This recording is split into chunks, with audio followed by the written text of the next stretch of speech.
el filósofo que deprimió a 200.000 personas. El 22 de febrero de 1788, en una pequeña ciudad de Polonia, nace un pequeño filósofo llamado Arthur Schopenhauer. Su padre, Heinrich Schopenhauer, era un comerciante que tenía muy buena reputación y su madre era una escritora muy famosa. Arthur también tenía una hermana pequeña a la que cuidaba. Arthur y su hermana tuvieron una infancia bastante feliz. Su familia tenía suficiente dinero y parecía que no tenían muchos problemas familiares. Pero un día, cuando Arthur tenía 17 años, mientras estaba paseando por un puente de Hamburgo, Arthur encontró a su padre flotando en un río. Y Arthur no lo sabía, pero su padre se había suicidado. Toda la felicidad que había tenido en su infancia se desvaneció al instante, y en ese momento la vida le enseñó a apreciar la cara más oscura de la existencia, lo que sembró las semillas del pesimismo existencial. Arthur en aquella época no se llevaba muy bien con su madre, y después de la muerte de su padre la relación se tensó todavía más. Tras una discusión, su madre y su hermana dejaron a Arthur solo y se trasladaron a Weimar, en donde a su madre le habían ofrecido un trabajo como escritora. Arthur en este momento estaba solo y sin ningún apoyo emocional, y para tratar de aliviar todo este dolor comenzó a sumergirse en sus estudios. Y al principio empezó a estudiar medicina, pero descubrió que lo que realmente le gustaba era la filosofía, y en 1811 se traslada a Berlín para estudiar esta carrera, y en Berlín encuentra a uno de los mejores profesores que va a tener en toda su vida, que es Johann Fichte. Arthur, con la ayuda de Johann, empieza a interesarse por filósofos como Platón y Kant, y 2 años después acabó consiguiendo su doctorado en filosofía, y sus profesores empezaron a ver que era una persona bastante inteligente, aunque a veces era demasiado profundo y era un poco antisocial. Unos años más tarde, Arthur le da una segunda oportunidad a su madre y a su hermana y se muda con ellas a Weimar, en donde entra en un círculo de escritores llamado el Círculo de Jena, y allí conoce a Goethe, que es uno de los filósofos idealistas alemanes más importantes de la historia. Goethe le enseña a Arthur las filosofías orientales como el hinduismo y el taoísmo, y esto le ayuda un montón a Arthur, y Arthur comienza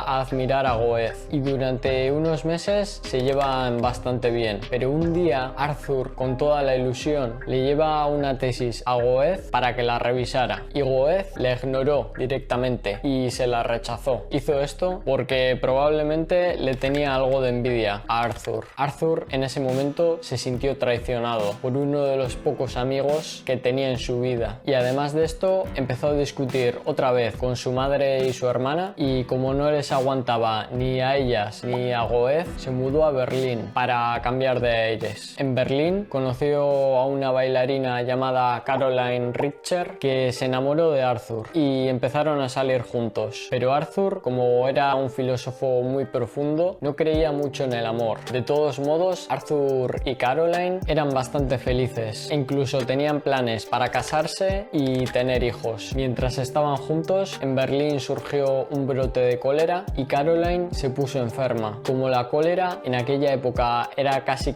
una sentencia de muerte, Arthur huyó hasta Frankfurt y dejó a Caroline atrás. Milagrosamente, Caroline acabó sobreviviendo y empezó a escribirle cartas a Arthur para que volviese, porque seguía enamorada de él, a pesar de lo que le había hecho. Pero Arthur no le respondió a ninguna carta. Dejó a Caroline en visto, y en 1831 acabaron rompiendo la relación. En ese momento, Arthur, aunque por decisión personal, se volvió a encontrar solo en su vida y estaba sumido en una espiral de depresión y de angustia existencial. Llevaba consigo la muerte de su padre, el abandono de su madre, la ruptura y la traición de Goethe. Schopenhauer empieza a escribir en soledad y varios años más tarde publica uno de sus mejores libros, con la esperanza de ganar algo de dinero, ya que se le estaba acabando la herencia que le había dejado su padre. Pero a la gente en ese momento el libro no le interesó, y en su primera edición vendió solo 150 copias, que con ese dinero no te da para vivir mucho tiempo. A pesar del fracaso inicial, poco a poco los libros de Schopenhauer comienzan a ganar fama y empieza a hacerse bastante famoso. Justo en ese momento, Caroline vuelve a escribirle otra carta pidiéndole que vuelva con él. Caroline había tenido varios hijos con otro hombre, pero realmente seguía queriendo a Schopenhauer. Schopenhauer se piensa que Caroline solo había vuelto a escribirle porque ahora era famoso y vuelve a ignorarla. Y Arthur, en ese momento, viejo, solitario y famoso, muere por insuficiencia respiratoria, solo y en el sofá de su casa, justo un año después de que Caroline le escribiese esa carta. Y lo que Caroline nunca supo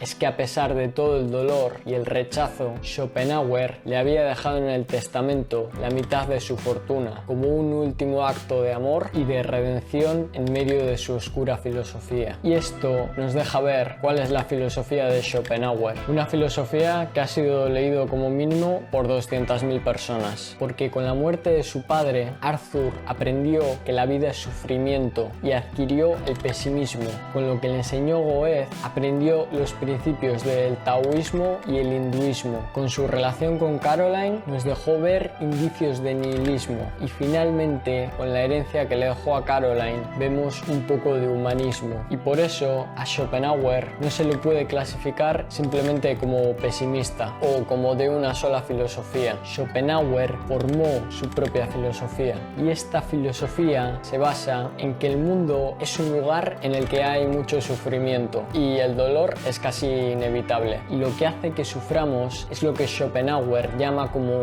voluntad. Para que lo entiendas mejor, la voluntad son los deseos que tienes. Y al igual que nos dice el taoísmo, contra más deseos tengas, más insatisfecho vas a estar. Y la solución que nos da Arthur es aprender a renunciar a estos deseos, como trató de hacer él, alejándose completamente de la sociedad. Y por eso muchas veces se le ve como un genio incomprendido. Así que eso era todo. Hasta la próxima.